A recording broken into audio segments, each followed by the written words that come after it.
my friends. There's the sound of the bell I was waiting for. Welcome to everyone here in the pews and joining us online this morning. We are so glad you're here. I am Reverend Karen LeBlanc, and I minister to this congregation as we minister to each other here. So glad you all made it out today.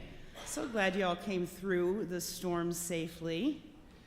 We are a people creating beloved community here at First Unitarian in New Bedford. We believe in practicing and promoting the UU values of justice, equity, transformation, pluralism, interdependence, and generosity in our congregation, and that those values always spring from the love at the center that guides us all. We are people of purpose in this church. We work to make sure everyone feels welcome in this meeting house.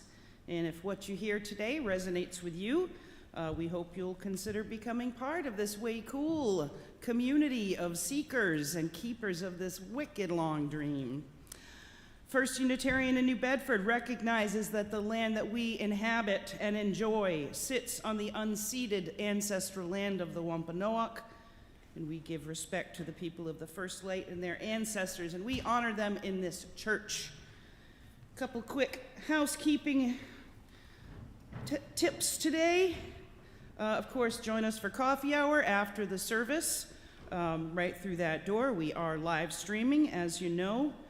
Next week, we are going to have Aubrey Atwater here. She is an amazing musical act. It's going to be a cool musical service.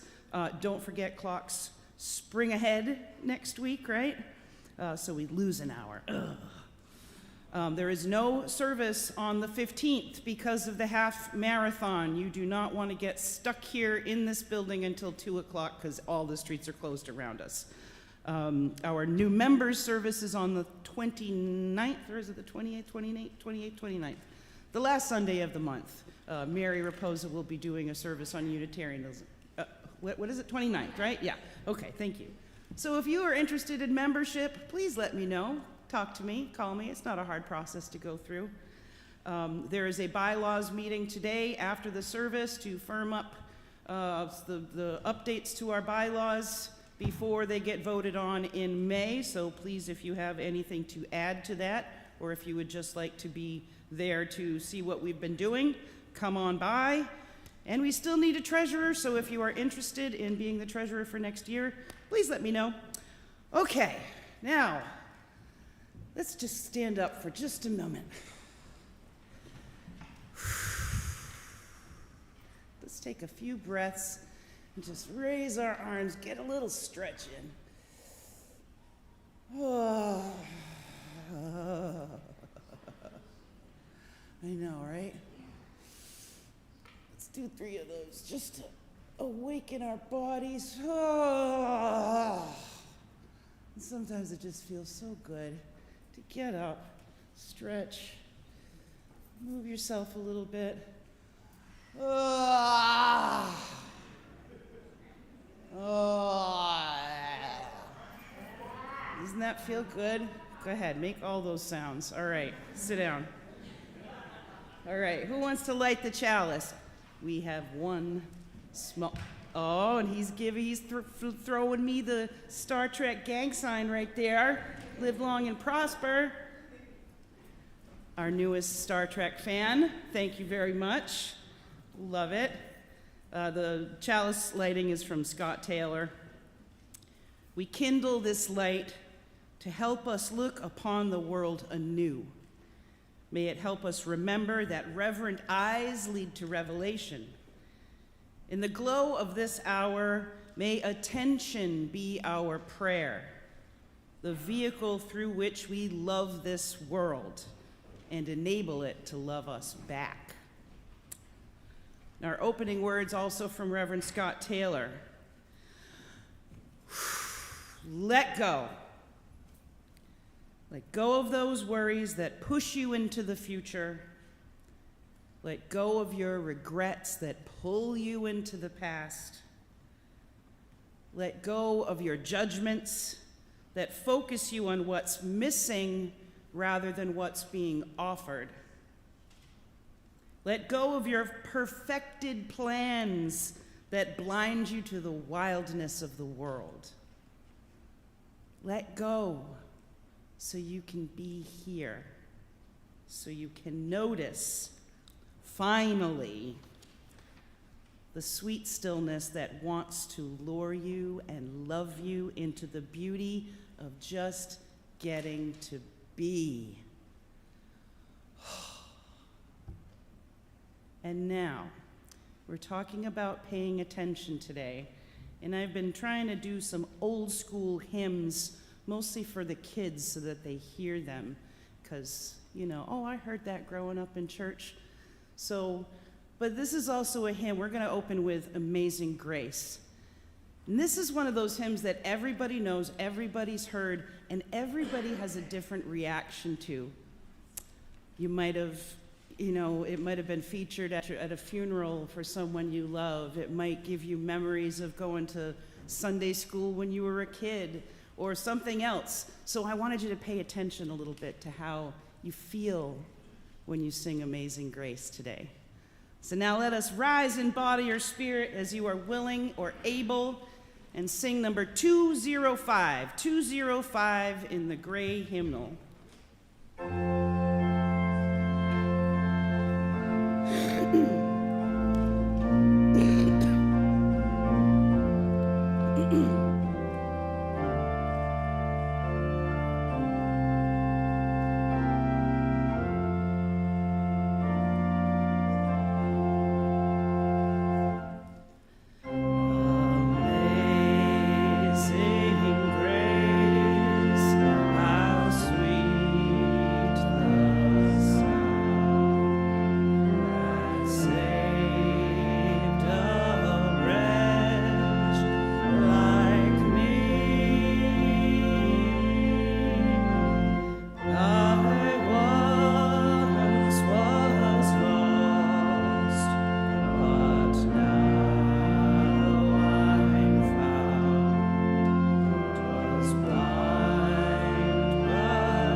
While you're standing, take the time to greet one another and say hello.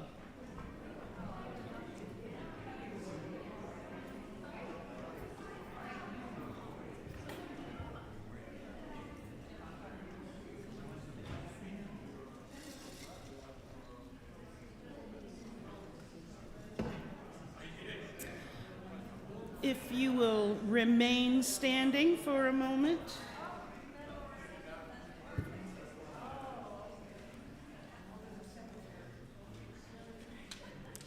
All right, we're going to read our covenant together, which is printed in your order of service. We come together as a religious community upholding freedom of conscience, right relationship, and the inherent worth of all people. We value our diversity and pledge to care for one another in the spirit of compassion, to speak and listen to each other with respect, and to promote justice and kindness in the world. Go ahead and have a seat. We got Miss Flay Vincent coming up to give us a story.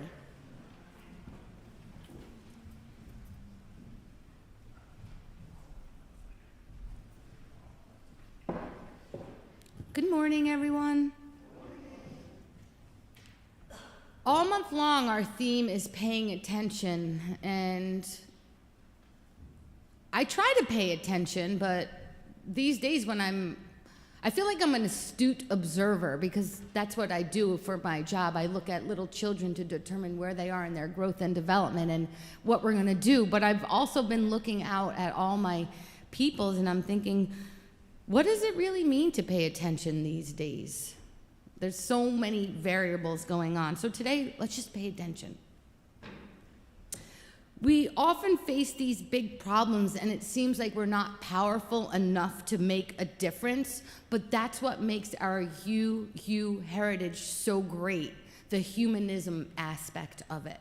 So while these challenges are very difficult, by paying attention, it's those small acts that make a big difference. So that's what this story is about today. It's called The Starfish Thrower.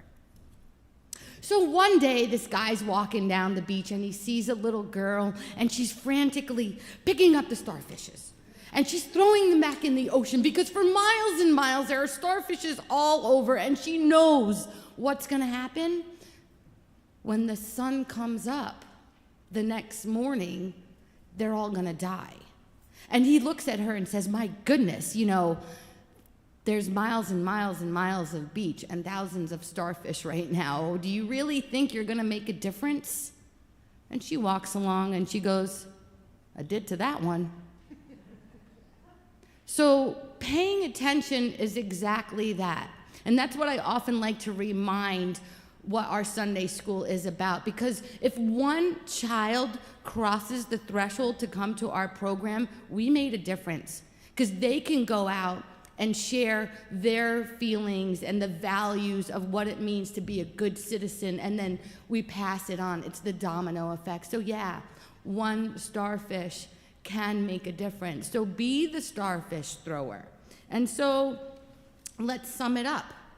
The story enables us to sometimes, when we feel powerless, to actually change.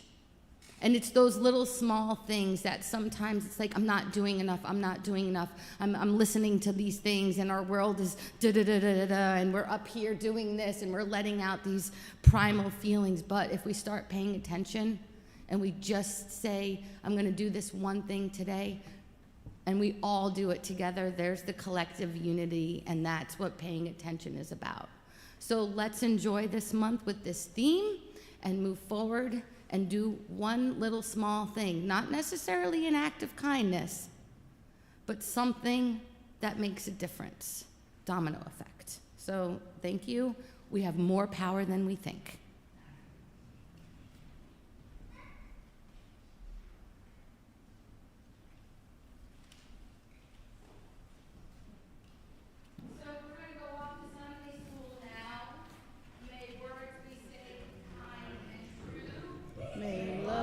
God in all I do, may kindness sing within my heart, and may peace be with us while we're apart.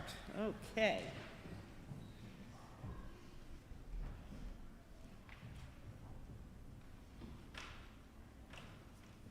Now is the time in our service. Oh, I'm not that short. Now's the time in our service where we share with each other our joys, our concerns, our sorrows, whatever we got inside. Oh, we're going to have to deal with that. If you have something you'd like to share, come on up. Please tell us your name and briefly describe what you are sharing today, and I will light the candle for you. Don't everybody rush at once. There's our happy couple.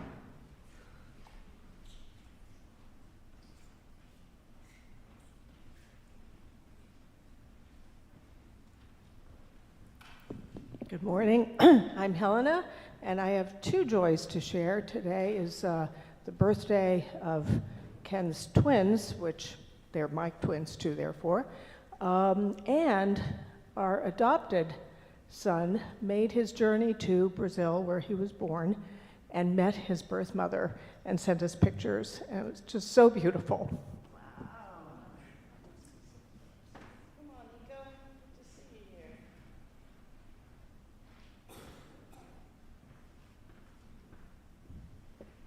Good morning, I'm Nico Turini. So in October, my sister is having a wedding. And so actually she and my brother-in-law, Craig, kind of eloped already, but they're gonna have the big to-do. And my sister decided that she wants to use the cake topper from my parents' wedding cake. So she got it from my mom's bureau. And she's like, well, we need to clean it up. You know, I don't know what this base is made out of. And I said, it's cake. And she said, no. And I said, no, it's cake. And so the 58-year-old wedding cake, I don't know, icing, fondant, whatever, it's kind of like, you know, petrified and brown, black.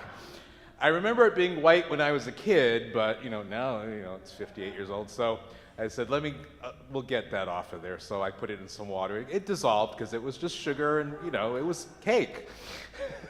So I'll be restoring that, and it'll be on the cake in October, and it'll be a nice connection to our folks. Great story.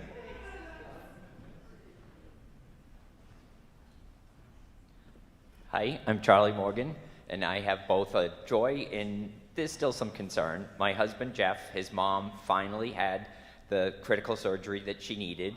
She did very well during it, but she has a long road ahead of her still.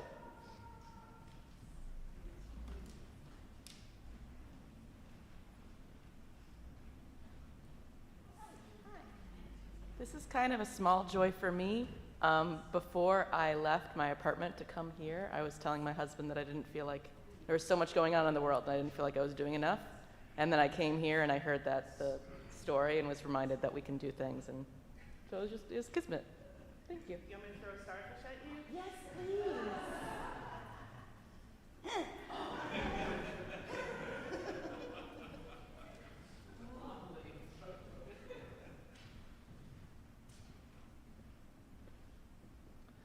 This one's a little, just in my head, complicated. In words, it's very simple. In my head, it's very complicated. In words, it's very simple. But we are here, and it is now, and that is enough. And my beloved dog will be having her last moments on Earth on Tuesday, followed by a Viking funeral. Because it's a little kind of not really good weather for digging holes in the ground just now. Anyway, so complicated. Yeah. I feel you, dear.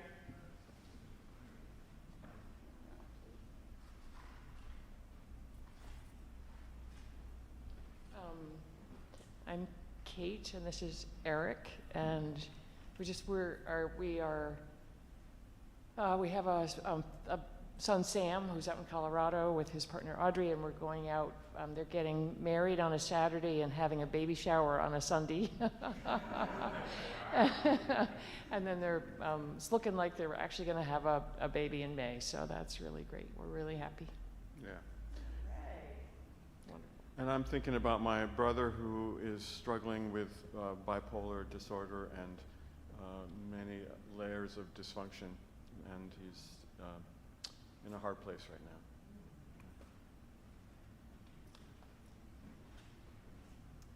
now. I lit 2 final candles, as is our practice here, one for all of those who keep the joys and the concerns in their hearts today, and one for all the folks out there that haven't found a safe and loving place like this to share their joys and concerns in. We do not have a piece of music today because we have an extended piece of music for the prayer.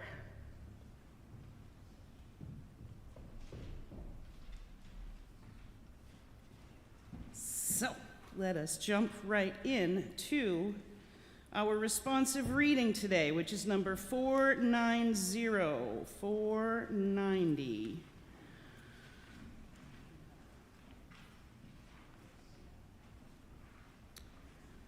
From the great Mary Oliver.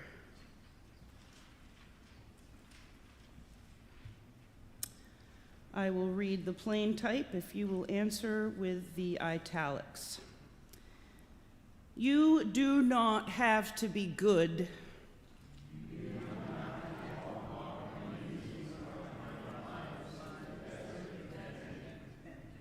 You only have to let the soft animal of your body love what it loves.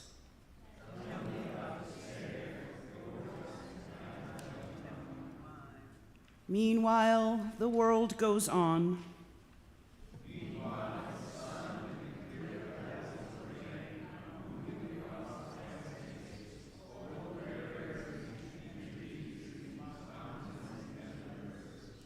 Meanwhile, the wild geese, high in the clean blue air, are heading home again.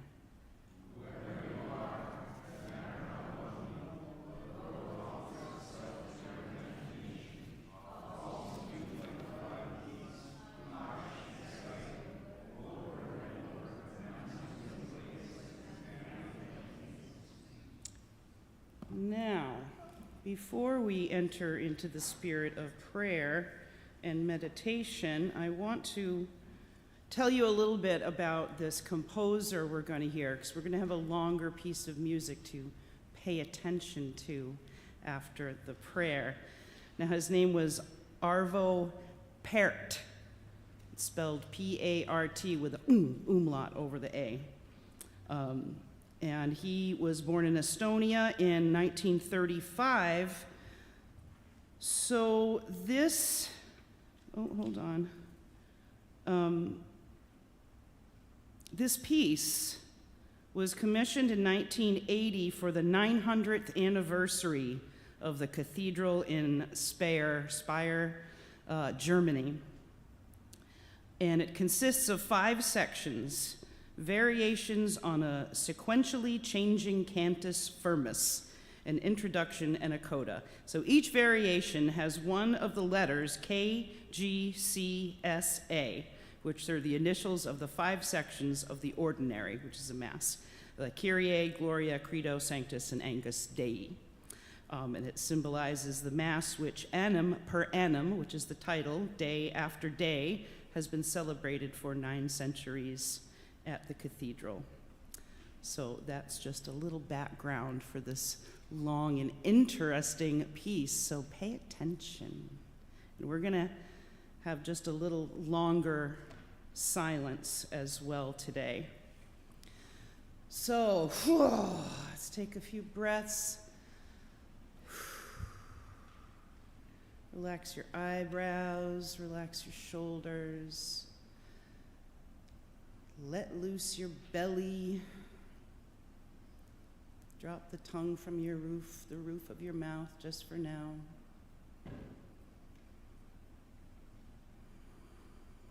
And this is prayer by Mary Oliver, praying by Mary Oliver.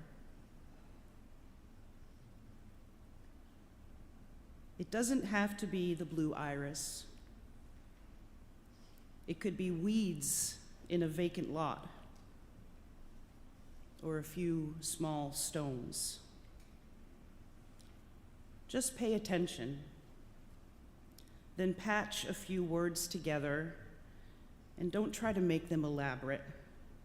This isn't a contest, but the doorway into thanks and a silence in which another voice may speak.